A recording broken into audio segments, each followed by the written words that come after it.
Revolutionary greetings, man. It's your boy Haki, Kweli, Shakur, coming back at you once again.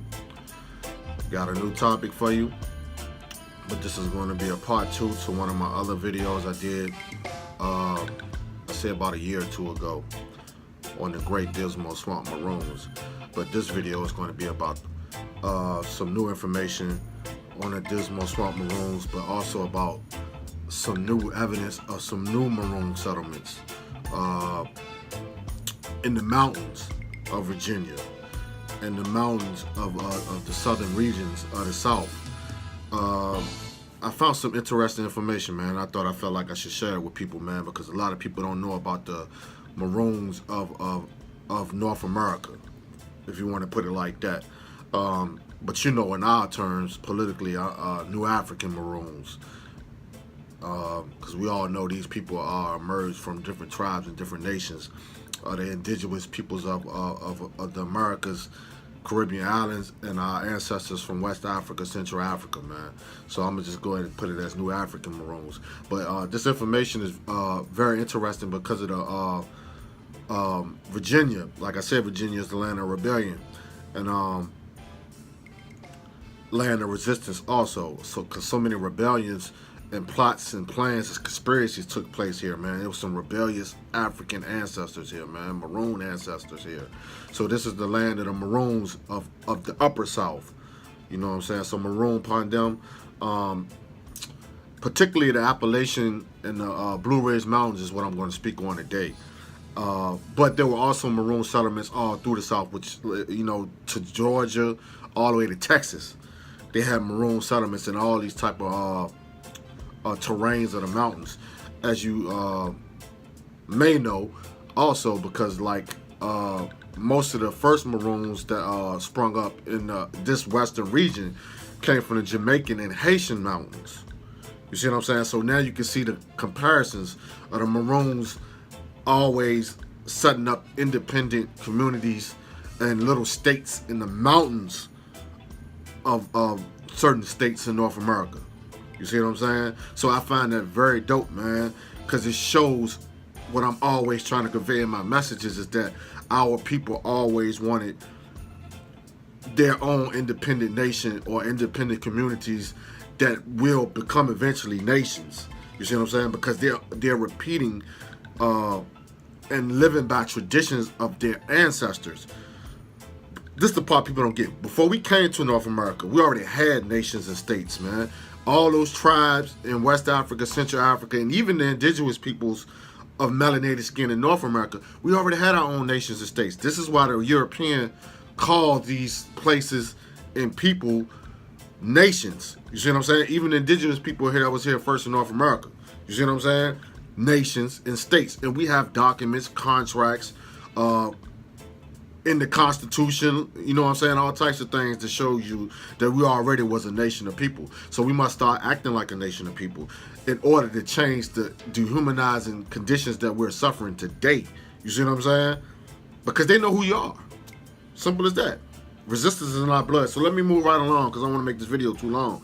On this day, matter of fact, June 25th, 1825, one of the most notorious, infamous New African outlaw freedom fighters was captured on this day. His name was Bob. Let me put it like this. I don't even want to say it incorrect because he was a revolutionary freedom fighter and a chief. Chief Bob Ferebee. Let me say that again. Chief Bob Ferebee was captured on this day. This is one of the most notorious Maroons ever in the Upper South, in the South period, and North America. This man led guerrilla campaigns from the Great Dismal Swamp for 6 years straight on the settlers and the United States government and their militias and their armies, man, to keep this area isolated from Europeans. Guerrilla campaigns in the 1820s as early as the 1800s. You see what I'm saying? And he had all, you know, it was several leaders that came from this area in the Great Dismal Swamp to keep this area isolated. And they wanted this area to stay isolated because eventually it would have become a new African nation in Virginia. And He was eventually captured and executed on July 25th, 1825. So we must keep this day sacred and to remember this man on this date forever, because he's one of our symbols of resistance and freedom fighting. Period. Also, there was leaders like Chief Peter. He was named after Peter Legba of the Voodoo spiritual system. He was a leader. You had Pompey Little, Mingo, Osmond, Auntie Ferebee. And they led, also Father Gambi, Father Ali, also a king by the name of Jonah who set up a Congo village in the Great Dismal Swamp. And these people were very spiritual. And like I said, you can't get the spiritual warrior without spirituality. You can't get the warrior without spirituality also. It's all one, man. It's all under the resistance, period. You see what I'm saying? And also, on June 29th, 1729, Europeans attacked, and this is where to be known, attacked a Blue Ridge Mountain Maroon settlement in the year 1729. Because let me get this straight. There have been Maroon settlements in this area in North America since the 1600s, since the first New Africans was brought here that resisted in the colony of South Carolina. You see what I'm saying? So it's always been Maroons here, man. Always. It just grew over time. And also, there were Maroon settlements in the Appalachian and the Blue Ridge Mountains. Let me go back to the Great Dismal Swamp real quick before I get to the Blue Ridge. Nat Turner planned to escape to the Dismal Swamp to recruit Maroons and to also set up a new African independent black nation in the Great Dismal Swamp. This is well-known facts. This is documented history. Nat Turner, part of his slave rebellion that stretched all the way to North Carolina, was said to have been helped by Maroons from the Great Dismal Swamp. And after Nat Turner rebellion was squashed, they started attacking Maroons and capturing Maroons, executing Maroons. You see what I'm saying?